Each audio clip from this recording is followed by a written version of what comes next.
welcome to Pride Transport. First thing we're going to talk about is pay. Lindsay Qualls is our HR director. She handles payroll, benefits, workers' comp claims, 401k, and lots more. The nice thing about TransFlow is wherever you're at in the country, when you use the phone app or the scanner at the truck stop, those bills and that information comes to Pride Transport immediately. A few things we need. One trip sheet for every trip hauled. We'll talk about trip sheets here in a minute. One sheet per trip. They need to be complete and scanned by 10 a.m. in the office here or at the truck stop. As long as we get that information by 10 a.m., we can generally process your payroll that same day. You also need to scan bills of lading and receipts when you're doing your TransFlow scanning. Along with receipts, we need to make sure that things like lumper receipts, parts, repairs, tolls. We don't usually do tolls because we've got E-ZPass, but if you do have to pay a toll, we need the receipt. Always write your load number on all of your receipts. Okay, Comdata is the card we're going to use for fuel, payroll, advances. You can have your money directly deposited into your bank, or you can put your payroll on your Comdata card. Or you could split it. Put part on your card, part on direct deposit. Let's talk about advances. There's two types of advances. We do a personal advance 3 times a week. Our system will look at your personal advance account on Monday, Thursday, and Saturday. It will bring your balance that's available to you up to $60 on those 3 days. You can't take more than $60 at a time. The total amount you can take is $180 because we put 60 in 3 times a week. If you take $30 out on Monday, for instance, you'll have $30 available until Thursday when we put another 30 in there. So the amount never goes over $60. This advance is done right at the fuel pump. You swipe your Comdata card, it will ask you if you want cash back. That is this advance. You don't need a PO, you don't need to write it on your trip sheet. It just automatically is deducted from your pay on your next payroll. The other type of advance that we do is a company advance. This is where we send you a Comdata check. If we send you a Comdata check, you need to turn in a receipt for the amount that's on that Comdata check. And you also need to get a PO number and write that on your trip sheet. But if you're using your Comdata card to pay for an expense, and that's going to be fuel mostly, fuel and CAT scales, if you're using your Comdata card to pay for an expense, you do not need to write it on your trip sheet, and you do not need to get a PO. This is a ComCheck. I'm sure most of you are familiar with ComChecks. A ComCheck is worthless until you have the express code. The express code goes in this box right here. When you ask for an advance, we're going to send you a code. You put that code in this box right here. You put any Pride phone number right here in this box to the right of that. 1-800-GO-PRIDE is an easy one to remember. So express code, Pride phone number, amount here, the date, who you're making the check out to, and then you write the amount here. You do not have to call Comdata. You do not have to put your driver's license number in here. Just these 2 middle white boxes need to be filled out. Let's talk about income tax really quick. State income tax. Pride Transport holds business license in Utah only. If you do not live in Utah, we will not withhold state income tax out of your paycheck. Before I talk about vacation, I want to talk about holiday pay. Pride Transport pays holiday pay. We pay for the 6 major holidays to all Pride drivers. That's Christmas, New Year's, Thanksgiving, Labor Day, Memorial Day, and the 4th of July. You have to be with Pride for 90 days before you're eligible for holiday pay. It's a $100 PO that is automatically added to your pay. If you work that day, you get paid for whatever work you did plus the $100. Let's talk about vacation. After you've been with Pride for 1 year, you get a check for a week of vacation. After 2 years, it's 2 weeks. After 5 years, it's 3 weeks. After 15 years, it's 4 weeks. 120,000 miles a year is the minimum amount required to be eligible for vacation. In the first 2 years of employment, 120,000 miles and above, you get $500 for each week accrued. At 140,000 miles, that bumps up to $750 for each week accrued. Teams need to run at least 17,000 miles per month to be eligible for vacation pay. All right, let's move on to the pet policy. Pet policy here at Pride is a small dog 20 pounds or smaller.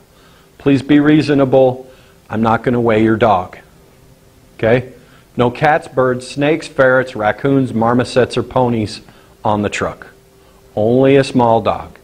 It's a $500 fee to have your small dog on your truck. It is not a deposit. You do not get your money back.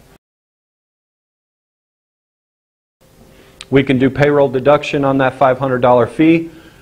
We normally is $50 per week until you pay the $500. See me for that form, and make sure you have that form filled out before you put a dog in your truck.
Our rider policy.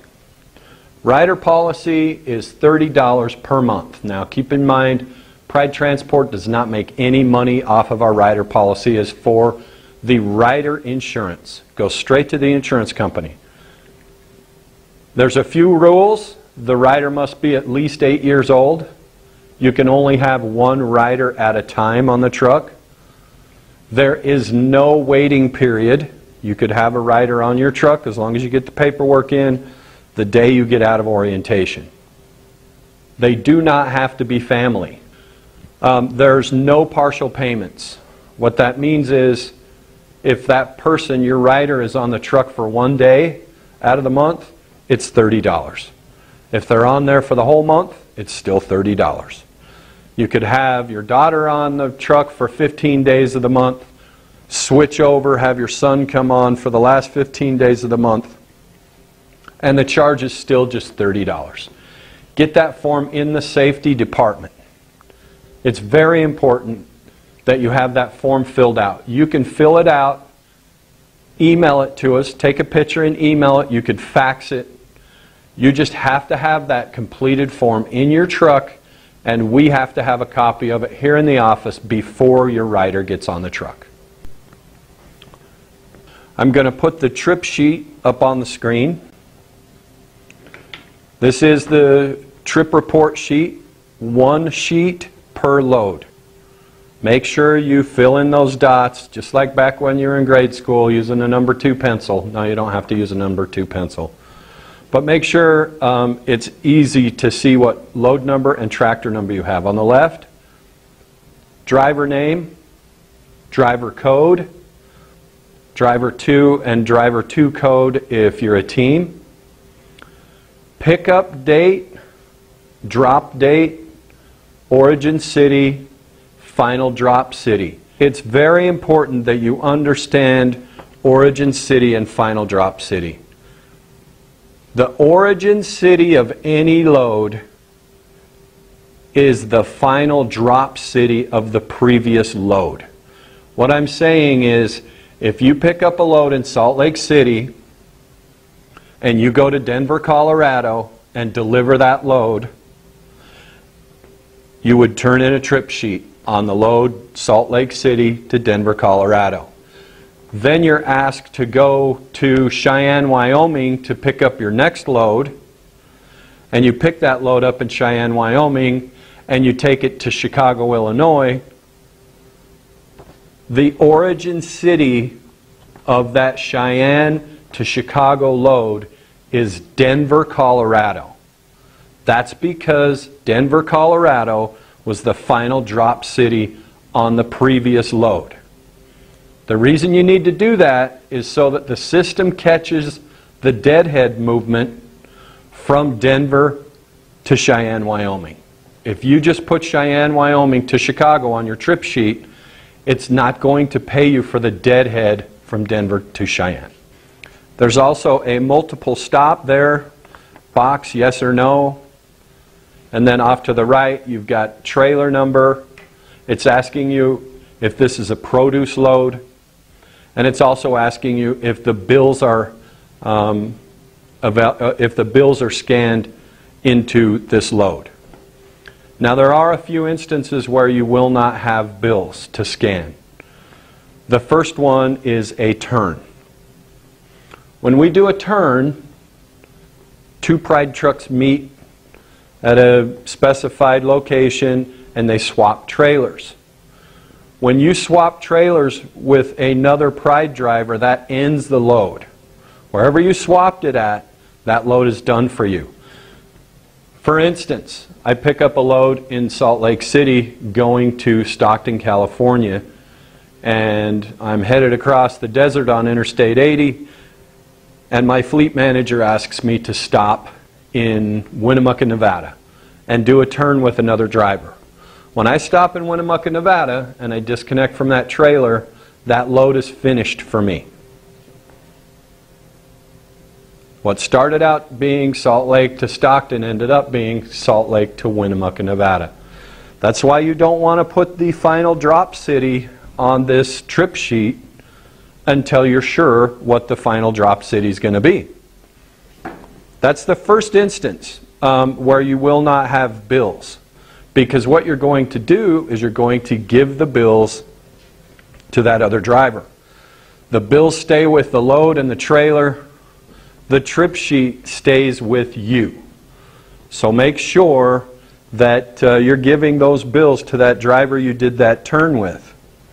Also, blue and white stickers. These blue and white stickers need to be put on the front page of every set of bills.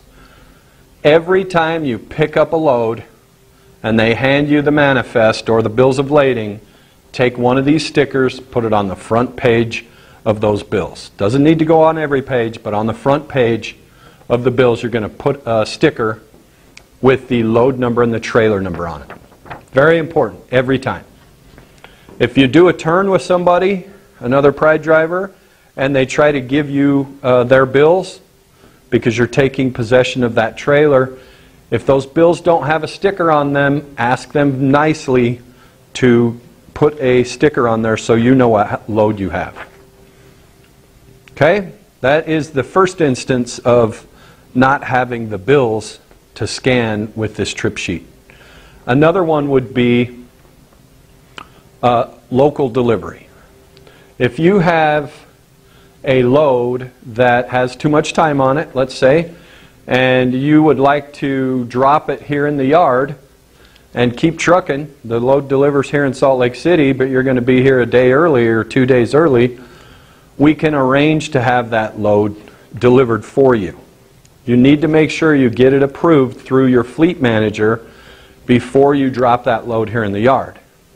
Send your fleet manager a message asking to drop the load in the yard.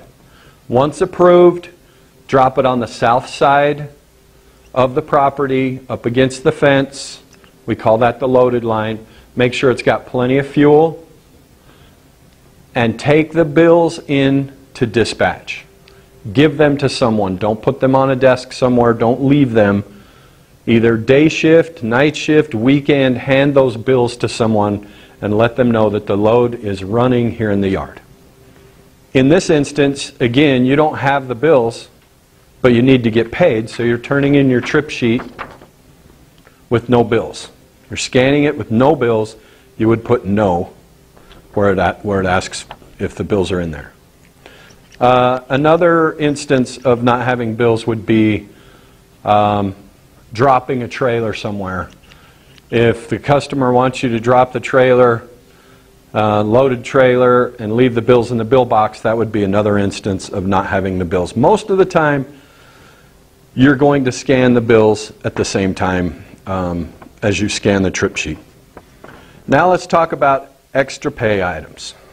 Extra pay items are those things that you get paid for other than miles. And I'm going to give you a little tutorial on extra pay. Here it is. Basically, there are 6 extra pay items: layover, breakdown, stop pay, detention, hourly pay, and then the produce layover. Okay? Detention. Detention is paid $15 per hour, 2 hours after your delivery appointment. Okay? Not when you got there, but from your appointment time.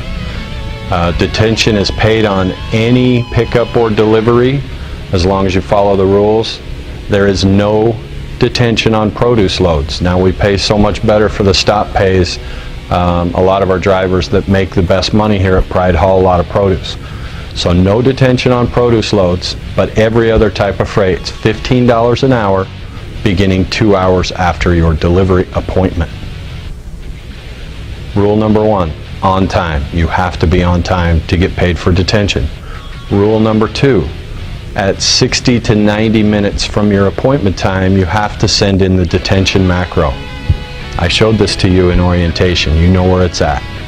Okay, so detention macro, 60 to 90 minutes. And then rule number 3, you need to send in your loaded or empty call when you get your bills. That signals the end of detention. Okay? So that's how detention works. This has got to go on the middle section or the second section down on your trip envelope, and you need to get a PO for it.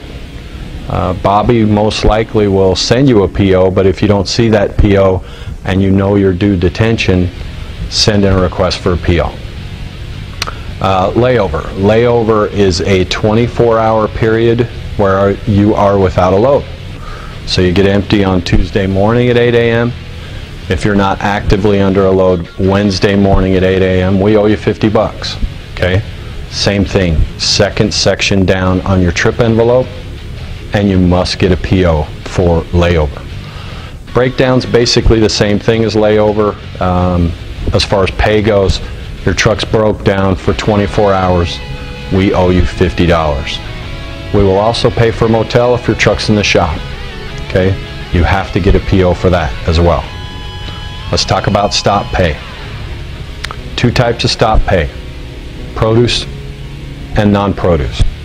Produce stop pay is paid $30 for every single stop, first and last stop included. You need to get a PO for that. The other type of stop pay is non-produce stop pay. That is paid at $15 per stop, but we don't pay you for the first and last. So anything in the middle of your first and last, it's $15 each. And you need to request a PO for that as well. That takes care of detention, layover, breakdown, stop pay. Hourly pay is when you're working For instance, dispatcher asks you if you'll go deliver a local load here in Salt Lake City. It's not your load, you're just hanging out in the driver's room, and they ask you to go next door and make a delivery for them. Obviously, you're not getting any miles, but you are spending your time, and you deserve to be compensated for that. It's $15 per hour when you're running local or hourly pay. Now, if you have to go next door to pick up a trailer and go load it up north, that's just part of the load. Okay, we're not going to pay you for every little thing that's part of your load. You get paid by the mile for that. But if it's not your load and someone asks you to help them out, it's $15 per hour. You have to get a PO for that as well. The last one is something fairly new. It's produce layover. It's a little complicated, but if you look at it in these terms, you'll know before you even ask if you are eligible for a produce layover. Let's say you have 3 picks. One here, one here, one here. You get to your first pickup and you get that on the trailer, and then you get to your second pickup and the product's not ready and you have to take a 10-hour break. That is a $100 produce layover. The definition is I've started the load, but I couldn't get all of the pickups on in the same 14-hour shift. If it falls under that criteria, the load has been started, but for whatever reason, due to no fault of my own, I couldn't get all the rest of the picks on in the same 14-hour shift. Again, you have to have a PO for that. All of these things need to go on your trip envelope. Top section is your expenses. The second section down is where all of these things go. Okay, got to have the date on there, got to have the name of it, whether it's layover, breakdown, stop pay, the amount, and you got to get a PO. Okay? Obviously, if you have any questions, talk to your dispatcher, or I'm available anytime.